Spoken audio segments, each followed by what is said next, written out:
ಡೆಲ್ಲಿಯಲ್ಲಿ ಒಂದ್ ದೊಡ್ಡ ಕಾಲೇಜ್ ಇತ್ತು. ಸ್ನೇಹ ಆ ಕಾಲೇಜ್ ಹಾಸ್ಟೆಲ್ನಲ್ಲಿ ಇದ್ಕೊಂಡು ಬಿಟೆಕ್ ಕಲಿತಾ ಇದ್ಲು. ಒಂದಿನ ರಾತ್ರಿ ಅವಳೊಳ ಗೆಳತಿಯ ಜೊತೆ, ಈಗ ನಮ್ ಓದು ಮುಗೀತು, ಯಾವತ್ತು ಮನೆಗ್ ಹೋಗ್ತೀನಾ ಅಂತ ಇದೆ, ಇನ್ಮೇಲೆ ನಮಗಿಷ್ಟ ಬಂದಾಗ ಮಲ್ಕೋಬಹುದು. ಎಲ್ರೂ ಈ ತರನೇ ಏನೋ ಮಾತಾಡ್ತಾ ಇದ್ರು. ತುಂಬಾ ಸಮಯ ಆಗ್ಬಿಡ್ತು. ಅಯ್ಯೋ, ತುಂಬಾ ಲೇಟ್ ಆಗ್ಬಿಡ್ತು, ಈಗ ನಾವಿನ್ನು ಮಲ್ಕೋಬೇಕು, ಮಲಗ್ವನಾ ಅಂತ ಅನ್ಕೊಂಡು ಎಲ್ರೂ ಮಲ್ಕೊಂಡ್ರು. ಸ್ವಲ್ಪ ತಾದ್ಮೇಲೆ ಎಲ್ಲಿಂದನೋ ಒಂದು ಶಬ್ದ ಮಾತ್ರ ಬಂತು. ಸ್ನೇಹ, ಸ್ನೇಹ, ಏಳೆ, ನಾನೇ, ಏಳೆ, ನಾನೇ ನಿನ್ ಫ್ರೆಂಡ್ ಬಂದಿದ್ದೀನಿ. ನನ್ ಜೊತೆ ಮಾತಾಡದೆ ಎಷ್ಟು ದಿನ ಇದ್ದಿ ನೀನು? ನೀನ್ ನನ್ನ ಹತ್ರ ಮಾತಾಡ್ತಾ ಇಲ್ಲ ಅಂತ ನಾನೇ ಇಲ್ಲಿಗೆ ಬಂದ್ಬಿಟ್ಟೆ ನೋಡು. ಹೇಳು, ನಾವ್ ಮಾತಾಡೋಣ ಅಂತ ಹೇಳಿ ಅವಳ ಕುತ್ತಿಗೆಯನ್ನ ಹಿಡ್ಕೊಂಡ್ಬಿಡ್ತು. ಆಗ ಸ್ನೇಹ ಅಮ್ಮ ಅಂತ ಗಟ್ಟಿ ಕಿರ್ಚಿ ನಿದ್ರೆಯಿಂದ ಎತ್ಕೊಂಡ್ಬಿಟ್ಲು. ಆ ಶಬ್ದನ ಕೇಳಿ ಎಲ್ರೂ ಎತ್ಕೊಂಡ್ಬಿಟ್ಟು, ಸ್ನೇಹ ಏನಾಯ್ತು, ಯಾಕೆ ಕಿರ್ಚಿದ್ಯಾ ಅಂತ ಕೇಳಿದ್ರು. ಏನೂ ಇಲ್ಲ, ಏನೋ ಕೆಟ್ಟ ಕನಸಾಗಿರ್ಬೇಕು, ನೀವೆಲ್ಲ ಮಲಗಿ. ಆಗ ಬೆಳಿಗ್ಗೆ 5 ಗಂಟೆ ಆಗಿತ್ತು. ಏನಿದು, ದಿನಾ ಬೆಳಿಗ್ಗೆ 5 ಗಂಟೆಗೆ ಈ ತರ ಏನೋ ಒಂದು ಕೆಟ್ಟ ಕನಸು ಬರ್ತಾ ಇದೆ. ಬೆಳಿಗ್ಗೆ ಬರುವಂತ ಕನಸು ನಿಜ ಆಗತ್ತೆ ಅಂತ ಹೇಳ್ತಾರಲ್ವಾ, ಇದು ಮಾತ್ರ ನಡಿಬಾರ್ದು ಅಂತ ಅನ್ಕೊಂಡು ಪುನಃ ಮಲ್ಕೊಂಡ್ಲು. ಬೆಳಿಗ್ಗೆ ಎದ್ದ ತಕ್ಷಣ ಅವಳು ಅವಳ ಸ್ವಂತ ಊರಿಗೆ ಹೊರಟೋಗ್ತಾ ಇದ್ಲು. ಓದು ಮುಗಿಸ್ಕೊಂಡು ಮನೆಗ್ ಬಂದ ಅವರ ಮಗಳನ್ನ ನೋಡಿ ಅಪ್ಪ ಅಮ್ಮ ತುಂಬಾ ಸಂತೋಷ ಪಟ್ರು.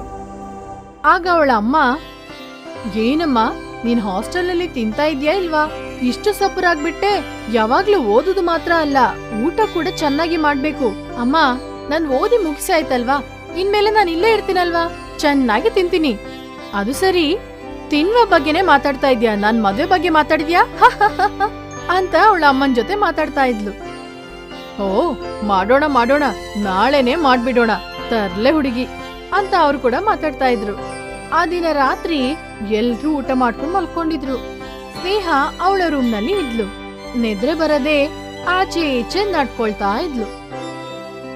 ಆ ಸಮಯದಲ್ಲಿ ಯಾರೋ ಅವಳ ಹಿಂದೆ ಹೋದ ತರ ಆಯ್ತು. ಆಗ ತಕ್ಷಣ ತಿರುಗಿ ನೋಡಿದ್ಲು, ಯಾರು ಕಾಣ್ಲಿಲ್ಲ. ಸರಿ ಬಿಡಂತ ಅನ್ಕೊಂಡು ಅವಳು ಮಲಗ್ಲಿಕ್ಕೆ ಹೋದ್ಲು. ಅವಳು ಕಣ್ಮುಚ್ಚಿ ಮಲಗಿದ ತಕ್ಷಣ ಯಾರೋ, ಸ್ನೇಹ ನನ್ ಜೊತೆ ಬಾ, ನಿನ್ಗಾಗಿ ನಾನ್ ಕಾಯ್ತಾ ಇದ್ದೀನಿ, ಬಾ ಸ್ನೇಹ ಅಂತ ಅವಳ ಮೇಲೆ ಕೂತ್ಕೊಂಡು ಕರಿತಾ ಇತ್ತು. ತಕ್ಷಣ ಸ್ನೇಹ ಹೆದರ್ಕೊಂಡು ಎದ್ ಕೂತ್ಲು. ತುಂಬಾ ಭಯ ಆಗಿ ಅವಳು ಅವರ ಅಪ್ಪ ಅಮ್ಮನ ರೂಮಿಗೆ ಹೋದ್ಲು. ಅಮ್ಮ, ನಂಗ್ ಸ್ವಲ್ಪ ಭಯ ಆಗ್ತಾ ಇದೆ, ನಾನ್ ಕೂಡ ನಿಮ್ ಜೊತೆನೆ ಮಲಗ್ತೀನಿ ಅಂತ ಹೇಳಿ ಅಪ್ಪ ಅಮ್ಮನ ಜೊತೆ ಅವಳು ಮಲಕೊಂಡ್ಲು. ತುಂಬೊತ್ತಾದ ಮೇಲೆ ಪುನಃ ಏನೋ ಒಂದು ಶಬ್ದ ಬಂತು. ಸ್ನೇಹ, ನನ್ನನ್ನು ಮರ್ತ್ಬಿಟ್ಯಾ? ನನ್ನನ್ ಬಿಟ್ಟು ಎಷ್ಟು ದೂರ ಓಡೋಗ್ತೀಯಾ? ಬಾ ಸ್ನೇಹ, ನಾವಿಬ್ಬರು ಒಟ್ಟಿಗೆ ಇರೋಣ, ಬಾ.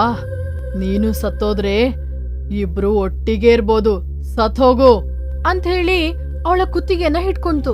ಪುನಃ ಸ್ನೇಹ ಅಮ್ಮ ಅಂತ ಎದ್ದು ಕೂತ್ಕೊಂಡ್ಲು. ಶಬ್ದ ಕೇಳಿ ಅವರಮ್ಮ, ಏನಾಯ್ತಮ್ಮ, ಯಾಕ ಕಿರ್ಚಿದ್ಯಾ ಅಂತ ಕೇಳಿದ್ರು. ಅಮ್ಮ, ನನಗೆ ದಿನ ಬೆಳಿಗ್ಗೆ 5 ಗಂಟೆಗೆ ಏನೋ ಒಂದು ಕೆಟ್ಟ ಕನಸು ಬರ್ತಾನೆ ಇದೆ. ಅದು ನನ್ನನ್ನ ಸಾಯಿಸೋಕೆ ನೋಡ್ತಾ ಇದೆ. ಬೆಳಿಗ್ಗೊತ್ತು ಬಂದ ಕನಸು ನಿಜ ಆಗತ್ತಲ್ವಾ? ಹುಚ್ಚಿ ತರ ಮಾತಾಡ್ಬೇಡ, ಆ ತರ ಎಲ್ಲ ಏನಿಲ್ಲಮ್ಮ, ನೀವ್ ಮಲಕೋ, ನಾಳೆ ಬೆಳಿಗ್ಗೆ ಮಾತಾಡೋಣ ಅಂತ ಹೇಳಿ ಅವಳನ್ನ ಮಲಗಿಸ್ಬಿಟ್ರು. ಮರುದಿನ ಬೆಳಿಗ್ಗೆ ಅವಳನ್ನು ಒಂದು ಭಟ್ರ ಹತ್ರ ಕರ್ಕೊಂಡೋದ್ರು. ನಡೆದ ಎಲ್ಲ ವಿಷಯನೂ ಅವ್ರ ಹತ್ರ ಹೇಳಿದ್ರು. ಅದನ್ ಕೇಳಿದ ಆ ಸ್ವಾಮೀಜಿ ದಿವ್ಯ ದೃಷ್ಟಿಯಲ್ಲಿ ನೋಡಿ, ಅವಳ ಹೆಸರು ಪ್ರಿಯಾ. ಹೋದ ಜನ್ಮದಲ್ಲಿ ಅವಳು ನಿನ್ನ ಗೆಳತಿ. ನಿನಗೂ ಅವಳಿಗೆ ನಡುವ ನಡೆದ ಒಂದು ಜಗಳದಲ್ಲಿ ಅವಳು ಆತ್ಮಹತ್ಯೆ ಮಾಡ್ಕೊಂಡು ಸತ್ತೋಗ್ಬಿಟ್ಟಿದ್ದಾಳೆ. ಅವಳ ಆತ್ಮಕ್ಕೆ ಶಾಂತಿ ಸಿಕ್ಕದೆ ಈ ತರ ತಿರುಗ್ತಾ ಇದ್ದಾಳೆ. ನೀನು ಸಾಧಾರಣವಾಗಿ ಸತ್ತೋಗಿ ಮರುಜನ್ಮನ ಪಡೆದಿದ್ಯಾ. ಅದಕ್ಕೇನಾ ಇವಳನ್ನ ಸಾಯಿಸ್ಬೇಕಂತ ನೋಡ್ತಾ ಇದ್ದಾಳೆ? ನಿನ್ ಗೆಳತಿ ಸತ್ತೋಗಿದ್ದಾಳಾದ್ರಿಂದ ನಿನ್ನನ್ ಕೂಡ ಸಾಯಿಸಿದ್ರೆ ನೀನು ಕೂಡ ಅವಳ ಜೊತೆನೇ ಇರ್ತಾಳಂತ ಅವಳ ಆಸೆ.